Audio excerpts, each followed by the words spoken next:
Audio Jungle. வணக்கம். Hitech news TV செய்திகள். சென்னையில் 151 ஆண்டுகள் பழமையான நிதி நிறுவனமான மயிலாப்பூர் இந்து பர்மனன்ட் பண்டு நிதி லிமிடெட் மீது தமிழகத்தின் மிகப்பெரிய நிதி மோசடிகளில் ஒன்றாக கருதப்படும் குற்றம் சாட்டு எழுந்துள்ளது. ஆயிரக்கணக்கான வைப்பாளர்கள், பெரும்பாலோர் மூத்த குடிமக்கள், தங்கள் வாழ்நாள் சேமிப்பை இழந்து நம்பிக்கையற்ற நிலையில் இருக்கின்றனர். டி. தேவநாதன் யாதவ் என்பவர் 2005 முதல் நிறுவன தலைவராகவும் மேலாண்மை இயக்குநராகவும் இருக்கிறார்.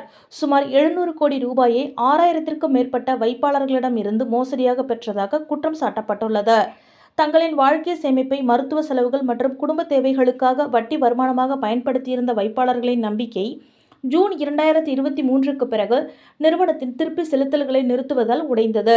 சுமார் 6 கோடி மதிப்புள்ள காசோலைகள் பணமின்மையால் திரும்பியதாக தெரிவிக்கப்படுகிறது. இந்த விசாரணையில் யாதவ் மற்றும் சில இயக்குநர்கள், ஊழியர்கள் ஆகியோர் 30,000த்திற்கும் மேற்பட்டோரிடம் பரிவர்த்தனைகளை செய்துள்ளதாகவும், அதன் மூலம் வைப்பாளர்களின் பணத்தை தனியார் நிறுவனங்களுக்கு மாற்றியுள்ளதாகவும் தெரியவந்துள்ளது. இவர் 22 முன் பணியில்லா நிறுவனங்கள் உருவாக்கி பெற்ற பணத்தை சுயமாக பயன்படுத்தியதாகவும் தகவல் வெளியாகியுள்ளது. 1999இல் மோசடியாக பெற்ற பணத்தை பயன்படுத்தி வின் டிவி என்கிற தொலைக்காட்சியை நிறுவி அதே அலுவலகத்திலிருந்து இயக்கியதாகவும், தன் குடும்பத்தினர் பெயரில் 72க்கும் மேற்பட்ட சொத்துக்களை வாங்கியதாகவும் கூறப்படுகிறது. முழுமையான பணமோ கண்டறிய பரிசோதனைகளை நடைபெற்று வருகின்றது. 2024இல் திரு யாதவ் சிவகங்கை மக்களவை தொகுதியில் என்டிஏ கூட்டணி கட்சியிலிருந்து போட்டியிட்டு தேர்தல் செலவுகளை காரணமாக கூறி நிறுவனத்தின் நிதி வீழ்ச்சியை விளக்கினார். வைப்பாளர்கள் பலமுறை புகார் செய்ததை தொடர்ந்து தமிழ்நாடு காவல்துறை பொருளாதார குற்றப்பிரிவு ஆகஸ்ட் 13 அன்று சில இயக்குநர்களையும் கைது செய்து காவலில் வைத்துள்ளது.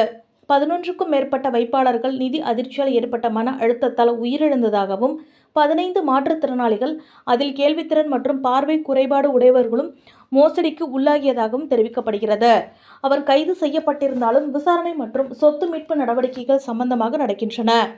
பல மூத்த குடிமக்கள் கடுமையாக நெருக்கடியில் உள்ளனர். 1 வருடத்திற்கு மேலாக காத்து ஏமாற்றமடைந்த வைப்பாளர்கள் இப்போது அமைதியாக தர்ணா மூலம் அரசின் உடனடி தலையீட்டை கோர திட்டமிட்டுள்ளனர்.